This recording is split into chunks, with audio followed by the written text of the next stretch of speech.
Lunch time होते ही रोहन नीलम के कक्ष में उससे मिलने आ पहुंचा। सामने पड़ी कुर्सी पर बैठते ही उसने अपना फैसला नीलम को सुना दिया।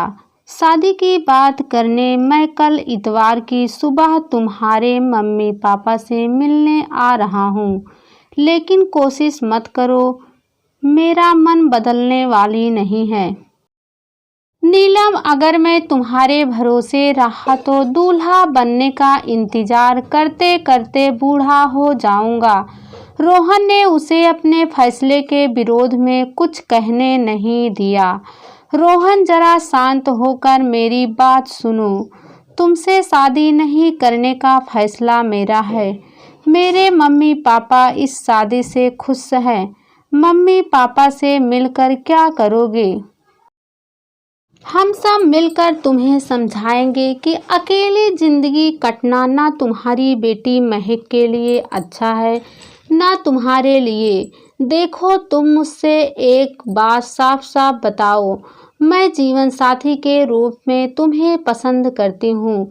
तुम करती हो कि नहीं? मैं तुम्हें पसंद करती हूँ, पर मेरे लिए दूसरी शादी करने का फैसला करना इतना आसान और सीधा मामला नहीं है। मैं कई बार तो तुम्हें समझा चुकी हूँ। मेरे ऊपर एक तो अपने माता पिता की देखभाल करने की जिम्मेदारी है, क्योंकि मैं उनकी इकलौती संतान हूँ। शादी करना यह मुझे कभी स्वीकार नहीं होगा। ये दोनों बातें तो कोई प्रॉब्लम है ही नहीं। नीलम, देखो, मैं तुम्हें दिल से चाहता हूँ, तो जो भी मेरे दिल के करीब है उसको मैं कैसे कोई दुख तकलीफ उठाते देख सकता हूँ। तीनों का दिल जीत लेना मेरे लिए आसान काम है। Madam, really? यस, रोहन ने आत्मविश्वास भरे लहजे में जवाब दिया।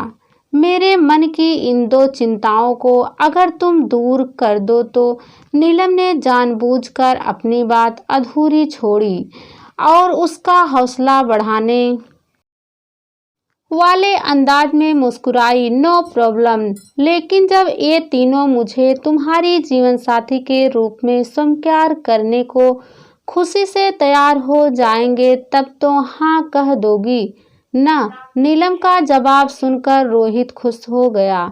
शाम को घर लौटकर नीलम ने अपने मम्मी पापा को अगले दिन सुबह रोहन के घर आने की खबर दी तो उन दोनों की आंखों में आशा भरी चमक उभर आई। उसके मम्मी ने बोले, रोहन के हाव भाव से साफ जाहिर होता है कि वह तुम्हें और महक को खुश और सुखी रखेगा। अब की बार हाँ कहकर हमारे मन की चिंता दूर कर दे बेटी। अपनी इच्छा जाहिर करते हुए उसकी माँ सावित्री की आंखें भर आई। माँ, मुझे दोबारा शादी करने से कोई एतराज नहीं है, पर सिर्फ शादीशुदा कहलाने भर के लिए मैं किसी के साथ साथ फेरे नहीं लूंगी। मैं अपने पैरों पर अच्छी तरह से खड़ी हूँ और तुम दोनों व महक की बढ़िया देखभाल करने में पूरी तरह से सक्षम हूँ।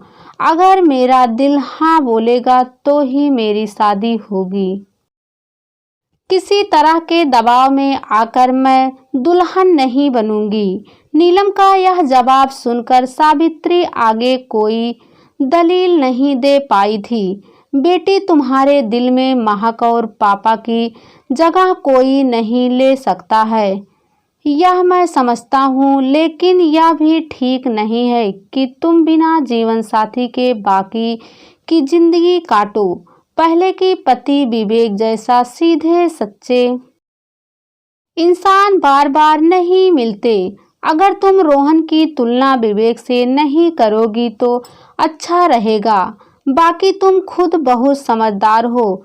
नीलम के पापा उमाकांत जी गला भर आने के कारण आगे नहीं बोल सके थे। पापा, आप टेंशन ना लो। रोहन ने अगर यह साबित कर दिया कि वह हम सब की देखभाल की जिम्मेदारियां अच्छी तरह से उठा सकता है तो मैं इस शादी के लिए खुशी से हाँ कह दूंगी। नीलम के इस जवाब से उसके माता पिता काफ़ी हद तक संतुष्ट नजर आए। अगले दिन रविवार को रोहन सुबह 10 बजे के करीब उसके यहाँ आ गया। सावित्री उमाकांत और महक के ऊपर अच्छा प्रभाव जमाने के लिए वह काफ़ी तैयारी के साथ आया था।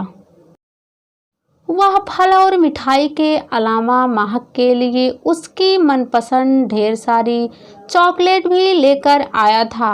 नीलम को उसने फूलों का सुंदर गुलदस्ता भेंट किया। इसमें कोई शक नहीं कि उसके आने से घर का माहौल खुशगवार हो उठा था। इस प्यारी सी गुड़िया के लिए मैं एक प्यारी सी गुड़िया भी लाया हूँ। ऐसा कहते हुए रोहन ने जब महक को जापानी गुड़िया पकड़ाई तो वह खुशी के मारे उछलने लगी। नीलम को आप दोनों की व महक की बहुत फिक्र रहती है। इस मामले में मैं आप दोनों को विश्वास दिलाता हूँ कि नीलम की हर जिम्मेदारियों को पूरा करने में मैं उसका पूरा साथ निभाऊंगा। रोहन की ऐसी बातों को सुनकर मम्मी और पापा के दिल खुश व राहत से भर उठे। महक के साथ रोहन ने काफ़ी देर तक कैरम बोर्ड खेला। दोनों खेलते हुए बहुत शोर मचा रहे थे। रोहन ने महक के साथ अच्छी दोस्ती करने में ज़्यादा वक्त बिल्कुल नहीं लिया। मेरे आज के प्रदर्शन के लिए मुझे 10 में से कितने नंबर दोगी? बहुत खुश व संतुष्ट नजर आ रहे रोहन ने अकेले में नीलम से यह सवाल पूछा था। 20 नंबर। नीलम ने हंसकर सवाल का सीधा जवाब देना टाल दिया। मुझे तुम्हारे मम्मी पापा के साथ निभाने में कभी कोई प्रॉब्लम नहीं आएगी। वे दोनों बहुत सीधे सच्चे इंसान हैं। नीलम, मुझे यह बात सुनकर खुशी हुई। रोहन, और मैं दावे के साथ कह रहा हूँ कि महक के साथ मैं अपने संबंध कुछ ही दिनों में इतने अच्छे कर लूँगा कि वह मुझे तुमसे ज़्यादा पसंद करने लगेगी। तुम्हारे इस दावे ने मेरी खुशियों को और ज़्यादा बढ़ा दिया है। मम्मी ने खाने में कई चीज़ें बड़ी मेहनत से बनाई थी।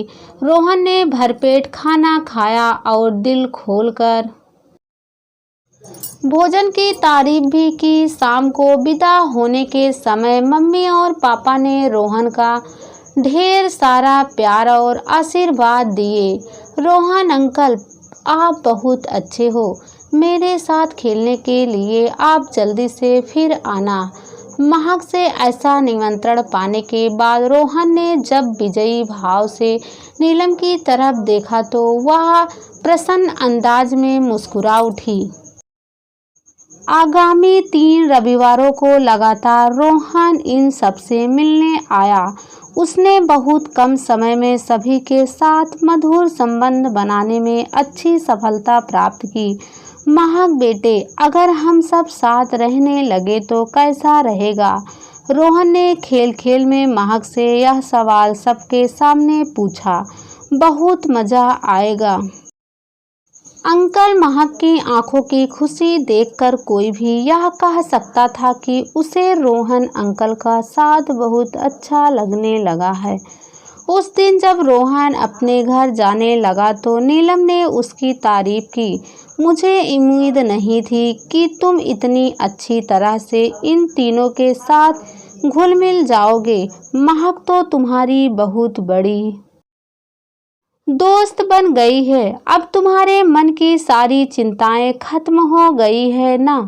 रोहन ने उसका हाथ अपने हाथों में लेकर पूछा। काफ़ी हद तक आज मैं बहुत खुश हूँ। तुम्हारे साथ ढेर सारी बातें करने का मन कर रहा है। चलो कहीं घूमने चलें। कहाँ? जहाँ तुम कहोगी वहीं चलेंगे। मैं तैयार होकर आती हूँ। बड़े अपनेपन से रोहन का हाथ दबाने के बाद नीलम अपने कमरे की तरफ चली गई। अपनी माँ को बाहर जाने के लिए तैयार होते देख महक साथ चलने के लिए मचल उठी। रोहन ने कहा, महक चलो मैं तुम्हें पहले बाहर घुमा लाता हूँ, फिर तो अपने मम्मी को मेरे साथ जाने दोगी ना। रोहन ने उसे लालच दिया, पर वह नहीं मानी और साथ चलने की अपनी जिद पर अड़ी रही। अच्छा चल, तेरे अंकल ने तुझे जो इतना ज्यादा सिर चढ़ाया हुआ है, तेरा यह जिद्दीपन उसी का नतीजा है। साथ चलने के लिए नीलम की इजाजत पाकर महक तो खुश हुई, पर रोहन का चेहरा यह कह रहा था कि उसका मूड खराब हो गया।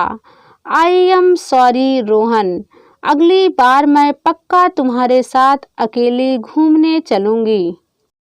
ऐसा वादा कर नीलम ने उसका मूड ठीक करने की कोशिश की। अगली बार भी महक ऐसे ही झंझट खड़ा करेगी। नीलम, तुम्हें आज ही उसके साथ सख्ती दिखानी थी। रोहन अभी तक नाखुश नजर आ रहा था। इस वक्त शाम के 5 बज रहे थे। रोहन ने किसी दुकान पर चलकर कॉफी पीने का प्रस्ताव रखा, पर बुझी बुझी सी नजर आ रही नीलम ने इनकार कर दिया। अभी कुछ खाने पीने का दिल नहीं कर रहा है, चलो किसी पार्क में कुछ देर बैठते हैं। नीलम की इच्छा का आदर करते हुए रोहन ने कार एक सुंदर से पार्क के सामने रोक दी। कुछ देर बाद खामोश और सुस्त नजर आ रही नीलम ने परेशान लहजे में महक का जिक्र छेड़ा। महक मुझसे बहुत ज्यादा अटैच है। रोहन, देखा आज कितनी ज्यादा रोई है वह साथ आने के लिए। समझ में नहीं आता कि आने वाला समय में यह समस्या कैसे हल होगी। माय डियर, हर समस्या का समाधान मौजूद है, पर इस वक्त तुम महक के बारे में सोचना बंद करो और मुझसे गप्पे मारो। रोहित ने मुस्कुराकर अपनी इच्छा बताई तो नीलम के होठों पर भी छोटी सी मुस्कान उभर आई। कुछ ही देर में रोहन नीलम का मूड ठीक करने में सफल हो गया। पार्क में कुछ देर घूमने के बाद वे बाजार आ गए।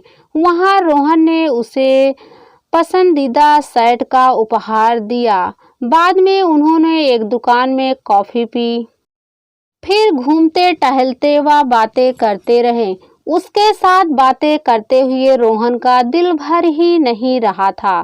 तब देर होने लगी तो वह वापस चल पड़े और 9 बजे के बाद घर पहुंचे। अब देखना महक तुमसे कितना लड़ेगी।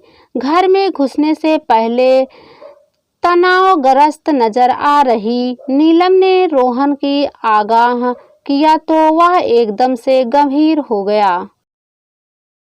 तुमने शाम को मुझसे जो महक वाली समस्या का हल पूछा था, उसके बारे में मेरे पास एक सुझाव है। रोहन ने गेट के पास नीलम को रोककर यह बात कही। किस समस्या की बात कर रहे हो? नीलम ने अपना पूरा ध्यान उसकी तरफ लगा दिया। महक जो तुमसे बहुत ज्यादा अटैच है, मैं उसी के बारे में बात कर रही हूँ। आज घर पहुंचकर तो उससे ठीक से बातें नहीं करोगे। अगर तुम महक को सचमुच स्वावलंबी बनाना चाहती हो तो उसे होटल भेज दो। वह तो अभी सिर्फ 7 साल की ही है। रोहन, नीलम चौंक पड़ी। तो क्या हुआ? उससे छोटे बच्चे भी हॉस्टल में जाकर रहते हैं नीलम, वहाँ उसका व्यक्तित्व का संतुलित विकास होगा और इधर तुम और मैं भी फ्री होकर हमारी शादी के साथ होने वाली जिंदगी की नई शुरुआत का भरपूर आनंद ले सकेंगे। आपसी संबंधों को मधुर और मजबूत बना सकेंगे। रोहन ने कोमल लहजे में उसे समझाया। काफी लंबी खामोशी के बाद नीलम ने धीमे स्वर में उसे अपने मन की चिंता बताई। बात तो तुम्हारी ठीक है, पर मेरा दिल बहुत दुखेगा उसे हॉस्टल भेजकर। मैं तुम्हें उससे मिलाने के लिए जल्दी जल्दी ले जाया करूँगा। पक्का वादा करते हो? बिल्कुल पक्का। कुछ लम्हों की खामोशी के बाद नीलम ने कहा, मम्मी की तबीयत ठीक नहीं रहती है। नहीं तो एक रास्ता यह भी था कि हमारी शादी होने के बाद कुछ दिनों के लिए महक को उनके पास छोड़ देते, तब उसे हॉस्टल भेजने की ज़रूरत भी नहीं रहती। नहीं, ऐसा करने से यह समस्या हल नहीं होगी नीलम। वह आसपास होगी तो उसका रोना चिल्लाना तुमसे सहन नहीं होगा। शादी के बाद जो एकांत हमें चाहिए वह नहीं मिल पाएगा, क्योंकि तुम महक को अपने पास बुला लोगी। रोहन को उसका प्रस्ताव जचा नहीं। मुझे लगता है कि मम्मी पापा भी महक को हॉस्टल भेजने को राजी नहीं होंगे। रोहन, नीलम और ज़्यादा सुस्त हो गई। तुम यह क्या कह रही हो? रोहन कुछ नाराज हो उठा। उन्हें तुम्हारी बात माननी पड़ेगी। जब मैं भी उन्हें ऐसा करने के फायदे समझाऊंगा तो वे जरूर राजी हो जाएंगे। अगर वे फिर भी नहीं माने तो बेकार की बात मत करो नीलम। अरे, उन्हें तुम्हारी बात माननी ही पड़ेगी। वह तुम्हें नाराज नहीं कर सकते, क्योंकि अपनी देखभाल के लिए वह तुम पर निर्भर करते हैं, न कि तुम उनके ऊपर। उनकी देखभाल करो और हमारी शादी हो जाने के बाद उनकी देखभाल करने वाला कोई नहीं रहेगा। उन्हें डॉक्टर के पास दिखा लाने का काम मैं ही करती हूँ। घर का सामान और दवाएं वगैरह मैं ही खरीदती हूँ। इस समस्या का भी कोई हल ढूंढना पड़ेगा। No problem my dear. उन दोनों की देखभाल करने वाली सिर्फ एक काबिल मेड हमें ढूंढनी पड़ेगी। उस मेड की पगार हम दिया करेंगे तो तुम्हारे पापा की पेंशन भी उन्हें पूरी मिलती रहेगी। कहो, कैसा लगा मेरा सुझाव? हम दोनों के हिसाब से तो अच्छा है, पर परिवार के चक्कर में ज़्यादा मत घुसो। सिर्फ औरों की ही नहीं, तुम्हें अपनी खुशियों के बारे में भी सोचना चाहिए नीलम। उसे टोकते हुए रोहन ने सलाह दी। क्या अपनी खुशियों के बारे में सोचना स्वार्थीपन नहीं कहलाएगा? बिल्कुल भी नहीं। अरे, जब मैं खुश नहीं रहूं तो किसी अपने की जिंदगी में मैं क्या खाक खुशियां भर सकूंगा? रोहन ने तैस में आकर यह सवाल पूछा। खुशियों के मामले में क्या इतना ज़्यादा कुशल हिसाबी किताबी बनना ठीक रहता है रोहन? अचानक चिढ़ उठा। लो, मैं चुप हो गई। नीलम ने अपने होठों पर उंगली रखी और एकाएक ही तनाव मुक्त होकर मुस्कुराने लगी। मेरी बात सुनोगी और मेरे सुझाव पर चलोगी तो हमेशा खुश ही रहोगी। अब विदा ले, मैं सबसे मिल तो लूं। आज रहने दो। Okay, good night dear. Good night. Neelam से हाथ मिलाने के बाद रोहन अपनी कार की तरफ बढ़ गया। वह उसे विदा कर घर के अंदर आई तो महक उसकी छाती से लिपटकर जोर जोर से रो पड़ी। नीलम को उसे चुप कराने में काफी देर लगी। महक के सो जाने के बाद उसने अपने मम्मी पापा को अपना निर्णय गंभीर स्वर में बता दिया। ने रोहन से शादी न करने का फैसला किया है। क्यों? उसके मम्मी व पापा दोनों ने साथ साथ पूछा। क्योंकि पिछले दिनों जैसे उसने अपने अच्छे व्यवहार से हम सबका मन जीता था, वह मुझे पाने के लिए किया गया अभिनय था। वह अपनी भावनाओं के स्विच को अपने फायदे अनुसार को ध्यान में रखकर खोलने व बंद करने में माहिर है। मुझसे शादी हो जाने के बाद वह निश्चित रूप से बदल जाता। तब उसे महक व आप दोनों बोझ लगने लगते। मैंने परख लिया है कि हर समस्या को नो प्रॉब्लम बनाने की कुशलता रोहन के दिमाग को हासिल है। जिस इंसान का दिल उसके दिमाग का पूरी तरह गुलाम हो, मुझे वैसा जीवन साथी कभी नहीं चाहिए। अब आप दोनों भी उसके साथ मेरी शादी होने के सपने देखना बंद कर देना प्लीज। अपना यह फैसला सुनाते हुए नीलम पूरी तरह से तनाव मुक्त और शांत नजर आई। उसने अपने मम्मी पापा के गले से लगकर प्यार किया। फिर सोफे पर सो रही महक का माथा कई बार प्यार से चूमने के बाद उसने उसे गोद में उठाया और अपने कमरे की तरफ चल पड़ी।